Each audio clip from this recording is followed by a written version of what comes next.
Welcome to part 2 of 5 of our mini course, Mastering Private Label on Amazon.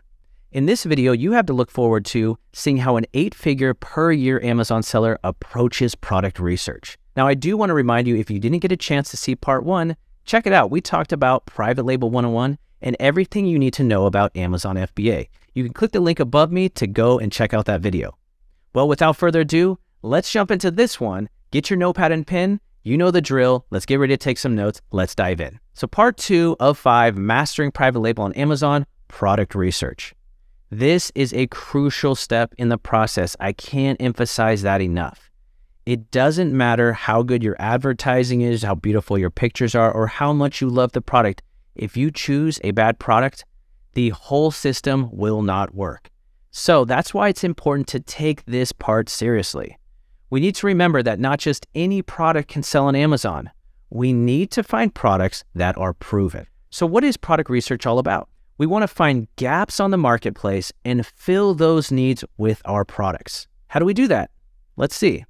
So what is the right product opportunity? It's one that has the highest percentage chance of success. We want to make our product choices and decisions based on data as opposed to being based on emotion or passion. And we're going to show you how to analyze that data and how to find that data in this video. We also know that the right product opportunity is one with healthy demand. This shows us sales potential. It also has improvement potential. Why do we want to improve the product? Well, it gives us an opportunity to be better than the competition. If we're bringing to market the exact same product as someone else, all we do is compete on price. It's a race to the bottom and everyone loses. Also, we want to find a product opportunity that isn't overly saturated. A lot of sellers make it very difficult for us to succeed. So how do we go about finding these opportunities? Because there are millions of products on Amazon. How do we find the ones worth looking into? Well, we do so in a 2-step process. And by following this 2-step process, we essentially can load our funnel up with potential products. And by following these 2 steps, out of the bottom comes a golden opportunity, a potential product for us to launch on the Amazon Marketplace. The first one is that we want to search the Amazon Marketplace. There's no need to be some new inventor. We want to see what's already selling well. And we can do that by looking on Amazon, and we use powerful tools and methods that help us to filter the millions of products on Amazon easily and quickly. Did you know there's close to 500 million products on Amazon? Imagine having to go through those in alphabetical order or based on price. You'd be there forever. But what we're going to show you in this video are some tools that are going to make it extremely efficient for you.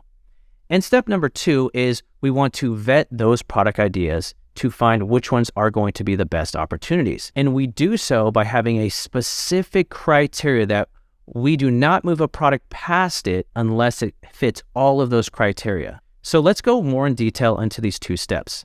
Step 1, searching the Amazon Marketplace. Again, are we going alphabetical order? Are we just sorting by price? How do we do this? Well, we use tools, and these help us to save a tremendous amount of time and offer some pretty powerful filters that you can't find anywhere on Amazon. One of the tools that we're going to talk about here is Helium 10, and specifically 2 tools within Helium 10. Number 1, Black Box, and number 2, X-Ray. Let's check out how Black Box works. So when you log into the Helium 10 application and you go to Black Box, it gives you an opportunity to fill in different product filters. We can choose a certain category. We can choose products within a certain review count and review rating. Maybe we want to just focus on 3-star products or 5-star products. We can also focus within a certain price range and monthly revenue. And once we put in the different parameters that we want to look at, we press search, and out of Helium 10 Black Box shoots us a whole list of products that meet exactly that criteria that we are looking for. So that's how Black Box works, again, allowing you to filter millions of products into an easily searchable database. Next, let's talk about X-Ray. Now, X-Ray has a little different use. Let's say you're searching manually on the Amazon platform. You found what looks to be a great niche, but you're not quite sure how much money and revenue are these products selling, how many units per month, etc. Well, all you have to do is press one button on the Helium 10 application, and X-Ray fills up your screen on the Amazon search results, and it looks like this. And now you have all the background details of every single product on that page. Now you can see, oh, how long has this product been selling for? How many reviews does it have? How much revenue does it do monthly? and it makes your product research decision-making that much easier. This is the data-driven decisions that we were looking for. You see how tools like Helium 10 really help us out? Now, there are methods of searching the Amazon database for excellent products that are beyond just X-ray and black box. These are proprietary though, such as Getting Lost and Magnet Method. These are some of the expert ways that we teach our students in the Private Label Master's program, but for the time being, those are top secret. But we're still here to help you. Step 2, now we've found a product potentially or a niche that we like using some of these tools like Helium 10 Black Box and X-ray. Now it's time to vet the product ideas. How do we know if this potential product is viable? Well, I have a 7 main step vetting criteria that I look at. You cannot pass go, and what I tell my students, unless they pass all of these 7 vetting criteria. Here I'm going to show you a few of those so you can get an idea of how this process works. Number 1 is market depth. In other words, is there confirmed demand? Or is there just one random seller who's selling the product? Or are there hundreds of sellers selling the product? Where on the spectrum are we? We want to confirm there's market demand. Number 2, is the product seasonal? Now, why would this be something we'd be interested in? Well, just think for a moment. You use X-ray, you find out this product is selling like crazy. You place an order based on that, but what you didn't check to see is it seasonal. You just made an order based on the highest sales month of the year. Your inventory comes into Amazon. The sales have slowed because it was seasonal only to winter time, and now you're stuck with all this inventory. Or the opposite can happen where you make an order based on a certain time of year, but it's right before the hot season and you run out of stock and all that opportunity cost. Well, how do we find out if a product is seasonal or not? Well, we do this by tracking the BSR. It gives us an idea of this. Now, BSR stands for bestseller rank, and you can find this on every single product on Amazon. When you scroll down on the listing, you'll find a section that says additional info, and next you'll see bestsellers rank, and there will be a number followed by the category that it's in. Now, one rule of thumb is the lower the number, the higher the sales. So a 1 in kitchen and dining would be the number 1 fastest selling product in that whole category, whereas a 2,170, like in this example, would be much slower selling than a number 1. Then what we do is use a tool to track how this BSR fluctuates. That's how we can find out or spot any trends if it's seasonal. Let me give you an example. Here we have this product, and with this tool, we've been tracking the BSR, the bestsellers rank. What can you discern from it while you look at it? Well, notice here, the BSR range is from 4,000 to 6,000 through August, September, and October, February, March, and April. But during this time of November, December, and the beginning of January, it drops tremendously. And remember, a lower BSR means faster sales.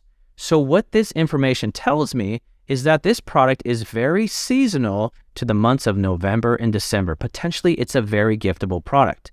And then I can make decisions on if I go to source this product. Let's say I'm in November, I need to make sure I order a whole bunch of it to get through this time period. But let's say I'm in January. I don't need to order sales based on how fast it's selling in January because that would be too much inventory. You can see now how checking to see if a product is seasonal will help you make good data-driven decisions with your product research. Honorary mention to Keepa, that's the tool that I showed you that screenshot in that last slide. Again, Helium 10, Keepa, if you're interested in checking out either of these tools, I will have links down below this video. Now, step number 3, okay? Number 1, we checked market depth. Number 2, we wanted to check if it was seasonal. What's number 3? Is there USP potential? What does USP even stand for? Well, USP stands for a unique selling point. In other words, what makes your product different, better, or added value compared to the rest? This is extremely important to think about because, again, if you bring to market the exact same product as everyone else, I call it a Me Too product, the only thing you can compete on is price. And then it's a price war, a race to the bottom, and everyone loses. However, if you can bring a unique selling point, added value in some way, you can take all of the sales from the niche. Now I'm going to show you 2 ways that you can add value or find a USP. There are many ways that we teach in our program, Private Label Masters, on finding ways to do extra value or unique selling points. I'm going to just show you 2 of the multiple ways, okay? The first one is by first looking at the listing. Here in this example, we see this dog chew toy. And what do we notice though? Boom, it has some negative reviews. It only has a 4-star.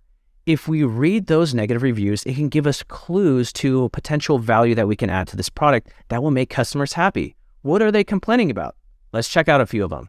In these two, we see shredded in less than an hour. This one, not indestructible in the slightest. What are others complaining about? Destroyed by my 11-week-old Bernedoodle. This one, not indestructible. So what is this information telling us about this product? People are already buying it, and they're buying a lot of it. We go back to the slide. It had 8,918 reviews, so people are still buying it despite these issues. But if we can look at the product, contact the manufacturer, and make it a little more durable, we can bring that to the market, meet the demand of the customers. Remember, the gap of the market, bring a product to fill it, and we will get a ton of sales. That's one way we can bring added value or find a unique selling point for our product, reading the negative reviews. But what if the product has full 5 stars? There's no even negative reviews to look at. No one's complaining. They love the product. What do we do now? How do we bring added value? Let me show you one of the multiple ways that we teach our students how we can do this. Let's say you wanted to offer this garlic press. You see it has 5 stars, people love it. And you're like, I would love to offer this to the market. Well, what you could do is, instead of offering just the garlic press, you could do what we see the seller on the right doing.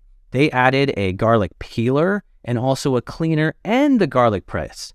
Now we call this bundling. And what it does, it allows you to take a great product and you can add a little bit extra to bring more value to the customer. That way, more customers want to buy your product. Just think about it. If this product bundle on the right was similar price to this one on the left standalone, which one are you buying? We're all going to buy this one. Now, here's a pro tip. Sometimes you can combine multiple USPs, all right? Multiple unique selling points. For example, what if with that dog product, you fixed it to make it more durable, but then you also bundled something a little extra? That's one great way to make quite a bit of money on Amazon. So again, those are just 2 of the ways that you can find a unique selling point. We teach our students in the Private Label Masters program many different ways that will help you to find a product that you can bring more value. Now, those are 3 of the vetting steps, but I said there were 7, right? What about numbers 4, 5, 6, and 7 and on? Well, again, those are top secret and just for our students in the Private Label Masters program.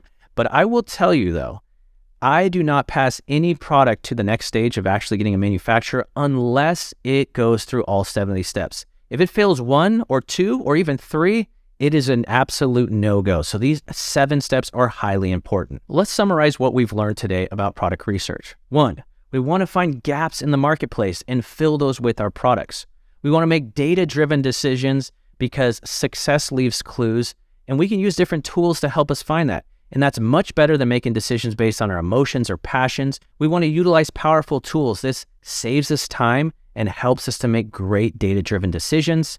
And then we want to make sure mandatory that we vet each and every product following a proven criteria. For example, what we talked about today, market depth, is it seasonal, and do you have a unique selling point? But we also need to check our product against the remaining of the 7 criteria. Now that you have an understanding of what product research is about, let's next discuss how we go about sourcing these products.